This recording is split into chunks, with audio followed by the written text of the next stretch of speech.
جو آپ تو لوگ نے بھی کسی ویڈیو غریب دیکھیں کی عزت کو نہیں ماشاء اللہ بے شک تجھے ڈر نہیں لگا؟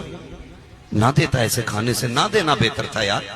کیوں کسی کو ذلیل کرتے ہم کھڑے ہو کر کے؟ کیوں کسی کو رسوا کر دیتے؟ کیا تیرے دروازے پہ یہ بھیک مانگنے گئے تھے؟ انہوں نے ہاتھ پھیلا کے کہا تھا میری بیٹی کے کھانے کا انتظام کر دینا، ماشاءاللہ. تو خود آگے بڑھا تھا. ایسے نہیں ہوتی ہیں نیکیاں، نیکی ایسے ہوتی ہے. حضرت عائشہ صدیقہ اپنے بھانجے کو بلا کے کہتی ہیں یہ لو راشن کا تھیلا، اس کو اٹھاؤ. وہ جو پڑوس والی گلی میں بندہ رہتا ہے بڑا غریب، اس کے گھر کھانے کے لیے کچھ نہیں ہے، جاؤ اس کے گھر رکھ کے آ جانا.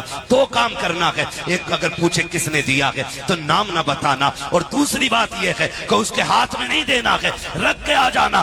بھانجے ہیں حضرت ابو بکر صدیق کے، نواسے ہیں حضرت ابو بکر صدیق کے، اور حضرت عائشہ صدیقہ کے بھانجے جب آئے نہ دیکھ کر کے کہنے لگے خالہ جان. کہا کیا؟ کہ ایک بات سمجھ میں نہیں آئی. کہا کون سی بات؟ کہ نام بتانے کے لیے کیوں منع کیا؟ کہتے ہیں بیٹے جب کوئی کسی سے کچھ لے لیتا ہے یا کسی کا احسان مند ہو جاتا ہے بیٹے، پھر وہ اس کی گلی سے گزرتا ہے تو حیا سے گردن جھک جایا کرتی ہے، شرم سے نظریں نیچی ہو جاتی ہیں. اے بیٹے اگر نام بتا دیتا تو اگر وہ کبھی عائشہ کی گلی سے گزرتا تو شاید اس کی نظر حیا سے جھک جاتی کہ مجھ پہ عائشہ کا احسان ہے. ایک وقت کا کھانا بھیجا تھا عائشہ نے، کہا اس لیے میں نے نام بتانے سے منع کر دیا تھا. کہا پھر خالہ ایک بات اور بتائیں نا. نام کی بات سمجھ میں آ گئی، ہاتھ میں کیوں نہیں دینے دیا؟ ام المومنین عائشہ صدیقہ، سچے باپ کی سچی بیٹی، پارسا باپ کی پارسا بیٹی، جنتی باپ کی جنتی بیٹی کا جواب سنیں.